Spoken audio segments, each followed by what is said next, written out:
La nuit tombe paisiblement. Un serpent trouve son chemin dans une menuiserie. Alors que les ondulations de son corps parcourent le sol, il se coupe contre la lame tranchante d'une scie. Le serpent se dresse et frappe violemment la lame dentelée.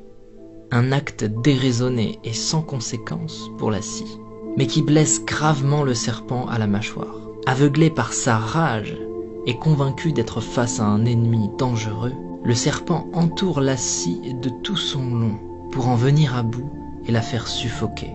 Une nouvelle attaque sans incidence sur l'ennemi, un ennemi pourtant sans conscience, vainqueur malgré lui d'un combat sans adversaire. Le serpent se tue lui-même sous l'effet de sa propre étreinte contre une lame aiguisée et apathique. Ignorant, le serpent est mort dans un combat contre lui-même, tué par sa propre colère. Le message est fort ici. Souvent, lorsque nous réagissons sous l'effet de la colère, nous pensons que les autres nous ont blessés, qu'ils ont agi sciemment, et nous réagissons au quart de tour alors que ce n'est pas nécessaire. Nous cultivons de la rancœur et du ressentiment. Parfois même nous espérons la souffrance d'une autre personne. Mais en faisant cela, nous ne faisons que nous couper avec la lame de notre propre rage. Et cette énergie malsaine que nous déversons autour de nous n'atteint personne d'autre que nous-mêmes. De tels sentiments sont souvent inoffensifs pour ceux dont ils sont la cible et profondément néfastes pour notre propre cœur. Lorsque nous réagissons sous l'effet de la colère, plutôt qu'avec compassion, personne ne gagne. Ignorer la négativité est toujours plus sain.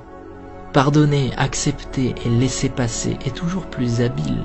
Se concentrer sur la création plutôt que sur la destruction est toujours plus sage. Et il est plus noble de bâtir la vie que nous voulons plutôt que de chercher à détruire celle que nous ne voulons pas.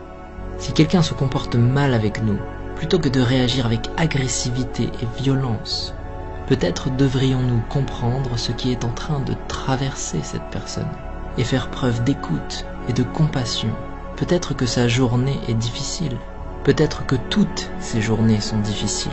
Lorsque nous regardons les choses avec une nouvelle perception, il est plus facile d'avancer, de laisser toutes les énergies négatives derrière nous, d'abandonner ce qui n'est pas constructif pour notre futur et de simplement laisser passer.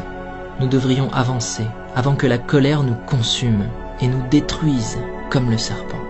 Ne réagissez pas, montrez de la compassion, ne ressassez pas, avancez et restez concentrés sur l'élaboration d'une vie meilleure pour vous-même.